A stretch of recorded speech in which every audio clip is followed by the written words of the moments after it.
Il voulait faire le bien. Il savait ce qui était juste. Il était déterminé à obéir à Dieu. Mais malgré tout, il agissait à l'opposé. Ce n'est pas la description de quelqu'un de faible dans la foi, mais celle de l'apôtre Paul lui-même, déjà converti, déjà rempli de l'esprit, déjà engagé dans l'Évangile. Et pourtant, il se retrouvait prisonnier d'un dilemme, vouloir le bien mais pratiquer le mal. Romains chapitre 7, verset 19, n'est pas un texte sur ceux qui vivent dans le péché sans repentir. C'est sur ceux qui aiment Dieu, mais qui portent en eux une bataille silencieuse. Que faire quand vous vous efforcez d'être fidèle, mais que vous trébuchez sur ce que vous méprisez le plus? Si même Paul, avec tout son engagement, a admis ce conflit, qui sommes-nous pour prétendre que nous ne luttons pas également? C'est pourquoi ce canal existe, pour ouvrir ces vérités sans masque, avec profondeur et la Bible à la main. Si vous valorisez ce type de contenu qui va droit au but et parle à ceux qui vivent vraiment la foi, n'hésitez pas à vous inscrire. Cela a été fait pour vous. Dans l'Épître aux Romains, chapitre 7, verset 19, l'apôtre Paul décrit un dilemme qui résonne profondément dans chaque âme, cherchant à vivre par la foi. « Car je ne fais pas le bien que je veux, mais le mal que je ne veux pas, je le fais. » Ce n'est pas simplement une confession personnelle, c'est un portrait de la condition humaine devant la sainteté de Dieu.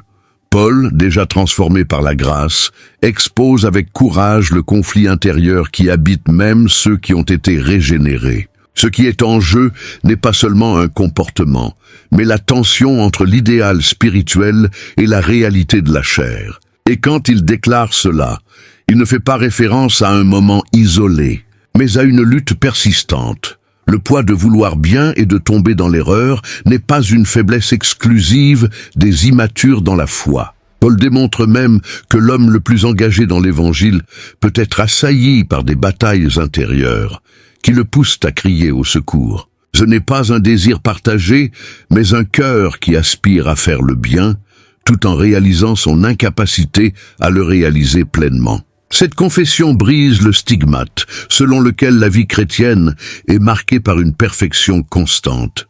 Au contraire, elle est caractérisée par un processus continu de transformation qui traverse des combats profonds entre l'ancienne nature et la nouvelle création. L'honnêteté de Paul réconforte et dérange en même temps. Elle dérange, parce qu'il ne se cache pas derrière une image impeccable. Elle renseigne, parce qu'elle révèle que nous ne sommes pas seuls dans nos luttes intérieures. L'apôtre ne cherche pas à minimiser la gravité de ses échecs, ni à masquer son humanité. Il les reconnaît comme faisant partie d'une tension réelle qui existe entre le désir d'obéir à Dieu et la tendance du corps au péché. Cette tension n'est pas la preuve que quelqu'un est éloigné de Dieu, mais qu'il y a une conscience vive et sensible à l'esprit. En partageant sa propre lutte, Paul enlève le poids de la culpabilité paralysante qui étouffe souvent le croyant sincère. Il montre que la bataille spirituelle n'est pas incompatible avec la foi véritable. Au contraire, c'est un signe qu'il y a une vie spirituelle qui palpite en nous.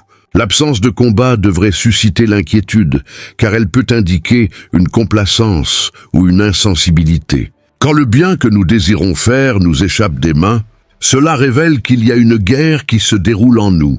Et cette guerre n'existe que parce qu'il y a une nouvelle vie qui essaie d'émerger. Cette lutte, bien que douloureuse, fait partie du chemin de la sanctification.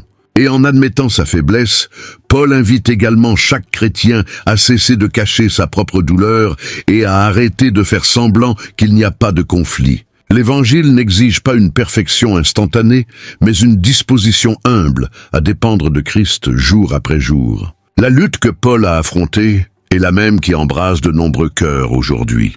Et en la reconnaissant, nous faisons le premier pas pour expérimenter la grâce qui soutient. Même lorsque nous trébuchons, le désir sincère de faire le bien, souvent, ne trouve pas la force suffisante pour se concrétiser. C'est la réalité que l'apôtre Paul décrit en profondeur dans sa lettre aux Romains. Lorsqu'il affirme qu'il ne fait pas le bien qu'il veut, mais pratique le mal qu'il ne désire pas, il nous conduit à une compréhension plus honnête du cœur humain. Le problème n'est pas le manque de désir pour ce qui est juste, mais l'impuissance face à une nature qui porte encore les séquelles du péché. Paul ne minimise pas la valeur du vouloir, mais dénonce la faiblesse du faire, l'abîme qui sépare l'intention de l'action. L'apôtre connaissait bien la loi, savait ce qui était juste, saint et bon. Mais il reconnaissait aussi que la connaissance de la vérité n'était pas suffisante pour le vaincre intérieurement. La force du péché agissait encore en ses membres, contrariant sa volonté spirituelle. Cela ne signifiait pas qu'il était totalement dominé par le mal, mais qu'il y avait en lui une résistance naturelle à la volonté de Dieu. Cette reconnaissance n'est pas une licence pour pécher, mais une expression honnête d'une âme qui aspire à la liberté totale en Christ, mais qui ressent encore le poids d'une chair qui l'entraîne dans le sens opposé. En affirmant que le bien désiré devient inaccessible, Paul parle de la frustration de quiconque aime Dieu, mais vit encore dans un corps marqué par les fragilités de l'humanité. La tension entre ce que l'on veut être et ce que l'on est encore peut générer de l'angoisse, de la honte et parfois même du désespoir. Mais Paul ne se rend pas à cela. Il ne se tait pas devant cette contradiction. Au contraire, il la verbalise comme partie intégrante de l'expérience chrétienne. Cela nous enseigne que la frustration de ne pas réussir à vivre pleinement l'idéal divin ne doit pas nous éloigner de Dieu, mais nous en rapprocher avec encore plus d'humilité. Le fait que Paul désire le bien indique déjà que son esprit a été transformé. L'inclination de son cœur n'est plus vers le péché, mais vers la justice. Cependant, il révèle qu'il y a quelque chose de plus profond en jeu, une bataille de volonté. Ce conflit entre le vouloir spirituel et l'exécution pratique de la justice met en évidence combien le salut est plus qu'une décision morale. C'est une œuvre continue de régénération qui implique affrontement, chute et dépendance quotidienne à la grâce de Dieu. Et c'est dans cette tension que l'Esprit Saint agit, conduisant le chrétien à la maturité. Lorsque Paul parle de cet abîme entre le vouloir et le réaliser, il avertit que personne ne doit faire confiance à sa propre force morale ou à sa discipline personnelle comme base de la vie chrétienne. La sainteté n'est pas le produit de la volonté humaine, mais de l'action constante de la grâce. Le bien désiré ne devient possible que lorsque le cœur trouve son repos non en lui-même, mais dans la suffisance de Christ. C'est à ce moment-là que le parcours de Paul nous enseigne à renoncer à l'orgueil spirituel et à marcher dans l'humilité, reconnaissant que le bien que nous désirons tant ne peut être vécu que par l'œuvre de l'Esprit en nous. Quand Paul déclare que le mal habite en lui, même quand il veut faire le bien, il nous amène à une plongée profonde dans la réalité intérieure de l'âme humaine. Cette découverte n'est pas le fruit d'un examen superficiel, mais d'une sensibilité aiguisée par l'esprit. Le mal qu'il mentionne n'est pas seulement un acte externe, mais une présence qui s'insinue dans les pensées, les désirs et les inclinations les plus cachées. Il ne s'agit pas d'une possession ou d'un contrôle complet par le péché, mais d'une conscience de ce qui doit encore être racheté en lui. Cette perception révèle un degré de maturité spirituelle que beaucoup évitent d'affronter. Reconnaître le mal présent en soi exige le courage d'admettre que la régénération n'élimine pas instantanément toutes les inclinations pécheresses. Paul, même en tant qu'apôtre rempli de l'esprit, reconnaît qu'il y a une loi opérant dans ses membres qui milite contre la loi de son esprit. C'est cette conscience qui le maintient vigilant et dépendant de Dieu. Ignorer cette réalité serait alimenter une fausse sensation de supériorité spirituelle. La déclaration selon laquelle le mal est en moi n'est pas un cri de désespoir, mais une révélation qui mène à un repentir continu. Paul montre qu'il ne suffit pas seulement de condamner les péchés visibles, il est nécessaire d'affronter les racines qui survivent encore dans le cœur. Et en faisant cela, il enseigne que la vie chrétienne n'est pas seulement une transformation de comportement, mais un renouvellement de la conscience. La découverte du mal interne est douloureuse, mais elle est aussi libératrice, car elle éclaire là où la grâce doit agir avec plus d'intensité. Paul ne romantise pas cette lutte, ni ne tente de la rationaliser. Il l'envisage comme partie intégrante de l'expérience de quelqu'un qui a été atteint par Dieu, mais qui attend encore la pleine rédemption de son corps. Cette tension est ce qui l'empêche de se complaire. Il ne se conforme pas au mal, tout en reconnaissant sa présence. Cette attitude est un appel à la vigilance spirituelle. à l'autoconfrontation et à la disposition d'être continuellement façonné par Dieu. Le mal présent en lui n'est pas un fardeau que Paul porte avec résignation, mais une réalité qu'il expose pour qu'elle soit vaincue par la lumière de Christ. Cette conscience est ce qui rend l'Évangile si précieux. En reconnaissant le mal en lui, Paul révèle que la véritable liberté n'est pas dans le déni de la lutte, mais dans le fait de l'affronter honnêtement devant Dieu. Cette transparence spirituelle est ce qui empêche l'orgueil de s'installer et prépare le cœur à accueillir la grâce en profondeur. Le mal peut être présent, mais il n'est plus le Seigneur. Christ l'est, et c'est à partir de cette tension qu'une vie est née, marquée non par la perfection, mais par la persévérance vers la ressemblance à Jésus. Avant de poursuivre, il vaut la peine d'ouvrir une parenthèse. Quand vous regardez cette lutte décrite par Paul, ce mal qui insiste à apparaître, même lorsqu'il y a un désir sincère pour le bien, que cela vous révèle-t-il sur votre propre marche avec Dieu? Écrivez dans les commentaires ce qui vous interroge ou vous console le plus dans ce texte. Votre perception peut être exactement ce dont quelqu'un de l'autre côté a besoin de lire aujourd'hui. La déclaration de Paul dans Romains chapitre 7 ne peut pas être interprétée séparément de son identité en tant qu'homme régénéré. Il avait déjà été transformé par la grâce du Christ. Il n'était plus le même persécuteur de l'Église, mais un apôtre avec un cœur rendu au Seigneur. Cependant, il reconnaît que même avec cette nouvelle nature spirituelle, il existe une tension continue entre l'homme intérieur qui se délecte dans la loi de Dieu et les impulsions du corps de mort. Cette dualité ne représente pas une division d'identité, mais un conflit entre deux réalités qui coexistent. L'ancienne nature qui résiste encore à la volonté divine et la nouvelle créature qui cherche à plaire à Dieu. Ce conflit devient évident lorsque Paul affirme qu'en lui, il trouve du plaisir dans la loi de Dieu, mais qu'il voit une autre loi dans ses membres, qui le pousse à faire le contraire de ce qu'il désire spirituellement. L'esprit régénéré, transformé par la parole et l'esprit, désire suivre la justice, mais la chair, marquée par la chute, résiste. Ce type de lutte n'est pas le signe d'une incrédulité, mais l'un des plus grands indices qu'il y a eu une conversion réelle. Qui ne lutte pas contre le péché et parce qu'il lui est encore soumis. La présence de cette bataille révèle que l'Esprit Saint est à l'œuvre et qu'il y a quelque chose en nous qui n'accepte plus de coexister pacifiquement avec l'erreur. Paul ne présente jamais la régénération comme un état de perfection instantanée. Dans 2 Corinthiens chapitre 4 verset 16, il parle de l'homme extérieur qui se corrompt, mais de l'intérieur qui se renouvelle jour après jour. Cela montre qu'il y a un processus en cours, une sanctification progressive, où l'homme intérieur devient de plus en plus fort, même lorsque l'extérieur montre encore des faiblesses. L'âme régénérée commence à haïr le péché, même si elle trébuche encore dessus. Ce dégoût pour l'erreur est une preuve de la nouvelle vie implantée par l'Esprit de Dieu. En comprenant cette dualité, le chrétien cesse de vivre entre les extrêmes de la culpabilité écrasante et de la fausse perfection. Il commence à comprendre que la vie avec Dieu est une marche avec des hauts et des bas, où l'esprit conduit à chaque pas.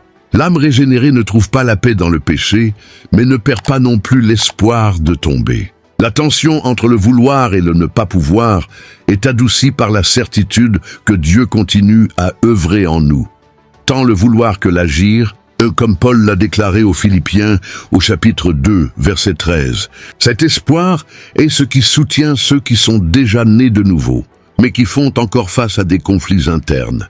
Ainsi, cette dualité n'est pas un obstacle à la foi, mais une marque de la nouvelle vie qui crie pour une rédemption complète. Elle montre que la régénération n'a pas annulé l'humanité de Paul, mais a apporté une conscience, un repentir et un désir de transformation. En exposant cette tension avec honnêteté, l'apôtre renforce l'idée que le salut est une œuvre continue, où l'Esprit opère, façonne et transforme jour après jour. Et c'est dans cette tension que se révèle la beauté de la grâce. Elle nous trouve en plein combat, non pas lorsque nous avons tout gagné, mais pendant que nous apprenons encore à dépendre totalement de Christ. L'apôtre Paul décrit, avec une clarté impressionnante, l'existence d'une loi du péché qui agit dans ses membres, guerroyant contre la loi de son esprit. Cette métaphore militaire n'est pas exagérée, mais une représentation précise de la réalité spirituelle. Il ne s'agit pas d'une simple inclination ou d'une faiblesse occasionnelle, mais d'une force active, organisée, qui s'oppose à la domination de l'esprit. Lorsque Paul parle de cette loi, il dit que le péché n'est pas seulement un acte, mais un principe qui opère de manière persistante dans la chair humaine, tentant de soumettre la nouvelle nature qui est née en Christ. Cette guerre ne se déroule pas sur des champs visibles, mais dans les régions les plus profondes de l'âme. Elle se produit lorsque des pensées sont générées, lorsque des décisions sont prises, lorsque des désirs se forment. Le champ de bataille est le cœur humain. Paul décrit cette lutte comme quelque chose qui l'emprisonne contre sa propre volonté. Cela ne signifie pas qu'il est totalement vaincu, mais qu'il y a des moments où la pression du péché l'emporte sur son désir conscient d'obéir à Dieu. Cela nous enseigne que la sainteté n'est pas une ligne droite de progrès, mais un chemin rempli d'embuscades où la vigilance doit être constante. En mentionnant cette loi du péché, Paul nous renvoie à ce qu'il avait déjà écrit dans Galates chapitre 5, verset 17. « Car la chair lutte contre l'esprit et l'esprit contre la chair. Et ils s'opposent l'un à l'autre, afin que vous ne fassiez pas ce que vous voulez. » Il ne présente pas la vie chrétienne comme une expérience sans conflit, mais comme un scénario de guerre entre deux natures. L'esprit désire nous conduire à l'obéissance, tandis que la chair tente de nous saboter. Cette tension, bien que désagréable, est ce qui prouve qu'il y a quelque chose de nouveau qui a été planté en nous. Cette conscience de la bataille spirituelle doit produire de l'humilité, non du désespoir. Paul ne nie pas la gravité du conflit, mais ne le romantise pas non plus. Il reconnaît que sans l'aide de l'esprit, il n'est pas possible de gagner cette guerre. La loi du péché n'est pas seulement un obstacle externe, mais un ennemi interne qui doit être vaincu par la vérité de Christ, habitant richement dans le cœur. C'est pourquoi il ne termine pas son exposé avec de l'autoconfiance, mais avec un cri. Il sait qu'il n'y a pas de victoire sans soumission à la grâce, sans une remise profonde au pouvoir de Dieu. Identifier ce champ de bataille invisible est crucial pour ne pas vivre dans l'illusion. Beaucoup trébuchent en croyant que le vrai chrétien ne devrait plus lutter. Mais Paul démystifie cette attente et montre qu'aussi longtemps que nous serons dans ce corps, il y aura une guerre en cours. Le réconfort, cependant, réside dans la connaissance que cette lutte a déjà un vainqueur. Christ. Et c'est en communion avec lui que le croyant non seulement résiste au péché, mais avance dans la sanctification. La victoire ne réside pas dans l'élimination de la lutte, mais dans le fait de rester ferme, même en plein combat. Le cri angoissé de Paul, « Homme misérable que je suis », résonne comme un cri de quelqu'un qui connaît profondément à la fois la sainteté de Dieu et ses propres limites. Cette déclaration, enregistrée dans Romains chapitre 7, verset 24, ne vient pas d'un homme aliéné à la foi, mais de quelqu'un qui est déjà né de nouveau, profondément impliqué dans l'Évangile. Cela nous révèle que la régénération n'élimine pas automatiquement la présence de prisons internes, mais donne lieu à un processus de libération qui souvent est douloureux et rempli de conflits. Il est important de comprendre que l'angoisse de Paul n'est pas le fruit de l'incrédulité, mais de la sensibilité spirituelle. Seule une personne qui a été transformée peut se troubler aussi profondément par ses propres échecs. Qui vit dans les ténèbres ne souffre pas de l'obscurité, mais celui qui a été atteint par la lumière ressent profondément lorsque les ombres de l'ancien homme sont encore présentes. Cette tension entre la nouvelle vie et les anciennes habitudes n'est pas un signe de défaite, mais une preuve que l'Esprit Saint agit, exposant ce qui doit être vaincu et purifié. Paul reconnaît qu'il y a en lui quelque chose qui a besoin de libération. Il n'est plus prisonnier du péché comme un esclave sans issue, mais il ressent encore ses liens dans certaines zones de son âme. Ce stade du parcours chrétien est souvent mal compris. Certains pensent que lutter est synonyme de vivre dans le péché constant. D'autres, par orgueil, cachent leur faiblesse pour maintenir une image de sainteté inatteignable. Paul rejette les deux extrêmes. Il opte pour la transparence, montrant que la foi authentique admet la douleur, mais conduit aussi à l'espoir. Dans 2 Corinthiens chapitre 1, Verset 9, il affirme avoir même ressenti la sentence de mort en lui, afin que nous ne mettions pas notre confiance en nous-mêmes, mais en Dieu qui ressuscite les morts. C'est le cœur de son angoisse. Elle n'est pas la fin, mais le début de la soumission. La douleur le pousse à abandonner l'autosuffisance et à crier pour un Rédempteur capable de libérer de l'intérieur. Ce cri naît du désespoir de ceux qui ont déjà expérimenté la grâce, mais qui aspirent à plus. Et c'est ce désir qui maintient le croyant en mouvement, en transformation, en quête de la pleine liberté. L'angoisse de Paul est, en réalité, une invitation à l'authenticité. Elle nous enseigne que la vie chrétienne n'est pas une ligne droite de victoire visible, mais un chemin souvent marqué par des larmes, des chutes et des recommencements. Le véritable régénéré ne nie pas ses prisons, mais ne s'y conforme pas non plus. Il lutte, crie et attend. Et dans ce processus, l'Esprit le fortifie, le façonne et le guide. La liberté qu'il recherche ne réside pas en lui-même, mais en celui qui a commencé la bonne œuvre et a promis de la compléter. C'est le soulagement au milieu de la douleur, savoir que l'œuvre est encore en cours, mais que l'auteur est fidèle. Lorsque l'apôtre Paul révèle sa lutte intérieure, il ne confesse pas d'hypocrisie, mais expose avec courage la réalité d'un cœur sincère devant Dieu. Nous vivons à une époque où beaucoup confondent le conflit spirituel avec la falsification, comme si l'existence de luttes internes invalidait la foi de quelqu'un. Cependant, l'honnêteté de Paul dans Romains chapitre 7 montre que la cohabitation avec le péché restant ne nie pas l'authenticité de la conversion. Il ne prétend pas avoir tout vaincu. Au contraire, il démontre que la présence de la bataille est la preuve qu'il y a quelque chose de précieux en cours de protection et de transformation.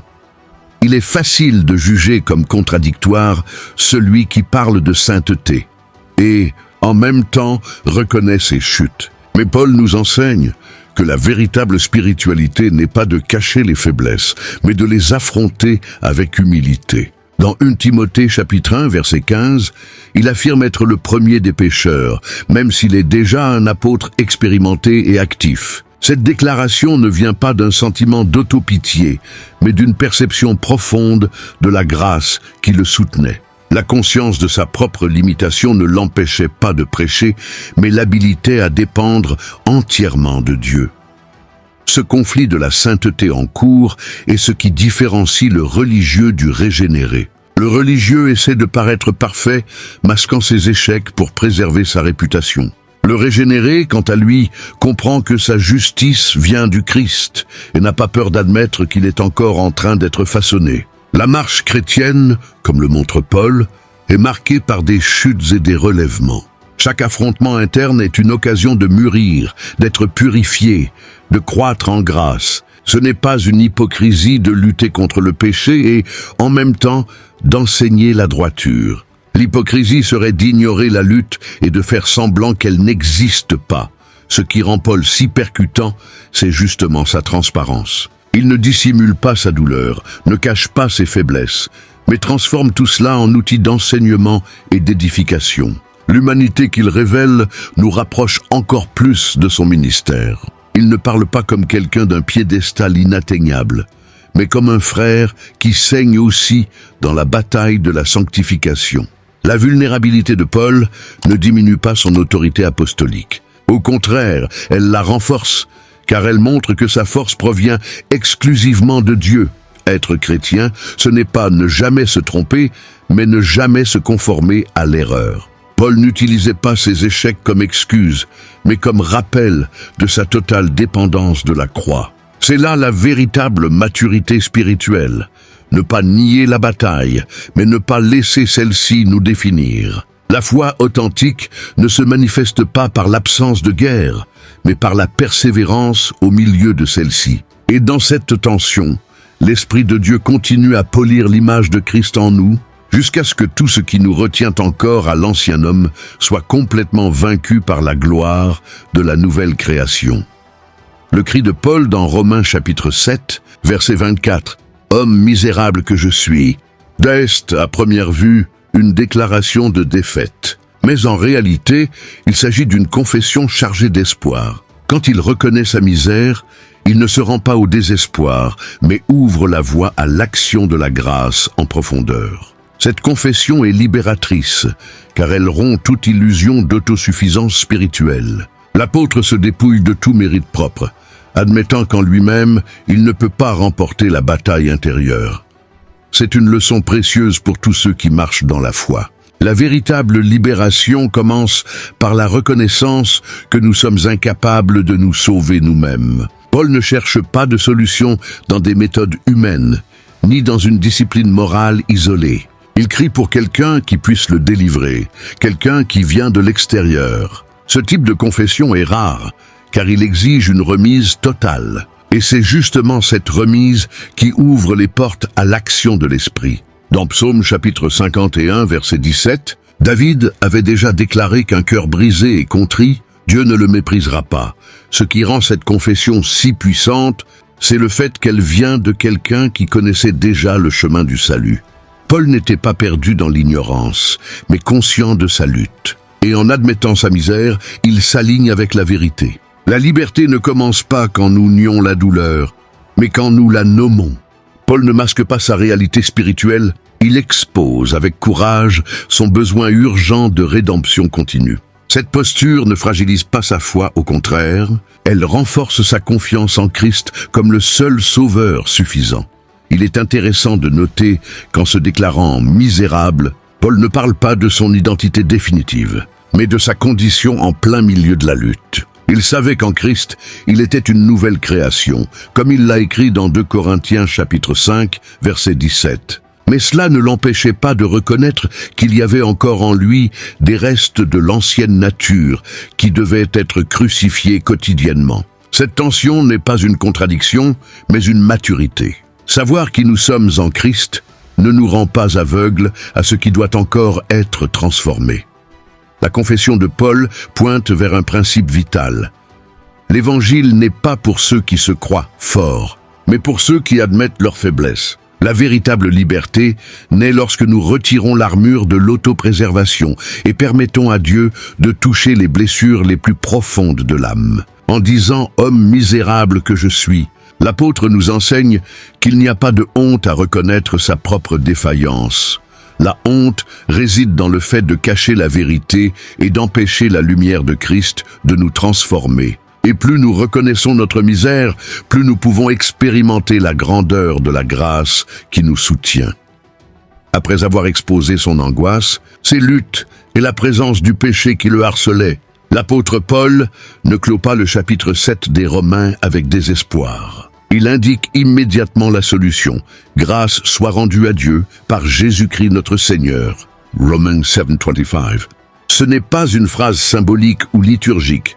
C'est une déclaration de soulagement réel, une réponse concrète au drame de l'âme humaine. Paul précise que la libération qu'il désirait tant ne viendrait pas de lui-même, ni du perfectionnement de la chair, mais exclusivement de l'œuvre de Jésus. Cette réponse change complètement la perspective du combat. Nous ne sommes pas face à un appel à la volonté propre, mais à une soumission totale. Paul reconnaît que la bataille contre le péché ne peut être gagnée que par une dépendance totale à Christ. Dans Galates chapitre 2, verset 20, il avait déjà écrit que « J'ai été crucifié avec Christ, et je vis, non plus moi, mais Christ vit en moi ». C'est la clé de la victoire spirituelle. Ce n'est plus le « je » qui essaie de se corriger, mais Christ vivant à travers nous. La réponse ne se trouve pas en nous, mais dans l'union avec le Sauveur. Lorsque l'apôtre crie vers Jésus, il ne cherche pas seulement du réconfort, mais le pouvoir de vivre dans une nouveauté de vie. L'Évangile non seulement nous pardonne, il nous habilite. Le même Christ qui justifiait Paul est celui qui le sanctifiait continuellement. La foi qui l'a sauvé est la même qui le soutenait dans la lutte quotidienne contre le péché. C'est là l'essence de la vie chrétienne. Vivre par la foi au Fils de Dieu, même quand tout en nous crie encore à la rédemption. Le cri vers Jésus transforme le lamentement en espoir et la faiblesse en force. En concluant cette partie de sa lettre, Paul ne promet pas l'absence de conflits futurs. Mais il déclare avec assurance que la victoire a déjà un nom, Jésus-Christ. La réponse à la misère humaine ne réside pas dans l'effort moral, ni dans le légalisme, ni dans le désespoir. Elle se trouve à la croix. Et cette vérité change tout. Parce que même lorsque nous affrontons encore des tentations et des chutes, nous savons déjà qu'il y a un Rédempteur qui a triomphé pour nous. Dans Éphésiens chapitre 2, verset 8, il nous rappelle que c'est par la grâce que vous êtes sauvés par la foi. Et cela ne vient pas de vous, c'est un don de Dieu. L'appel vers Jésus-Christ est le cri de tout cœur régénéré qui reconnaît sa limitation, mais qui croit aussi au pouvoir de la rédemption. Il ne s'agit pas d'une religiosité vide, mais d'une foi vivante, fondée sur la certitude que la grâce est suffisante. Lorsque Paul tourne son regard vers Christ, il trouve le repos, la direction et la force pour continuer. Et c'est dans cette même direction que nous sommes tous appelés à regarder. La réponse n'a jamais été en nous. Elle a toujours été et sera toujours. Jésus, beaucoup de gens portent cette bataille en eux, mais vivent en silence, pensant qu'ils sont les seuls. Alors, partagez cette vidéo avec quelqu'un que vous aimez. Peut-être que cette vérité sera le soulagement qu'il n'a pas encore trouvé. Et n'hésitez pas à commenter ci-dessous. Quelle partie de ce message vous a le plus touché? Votre expérience a du poids, a de la valeur. Ah, et si ce contenu vous renforce, n'oubliez pas de vous inscrire. Le chemin de la foi est long, mais ensemble, nous allons plus fermement.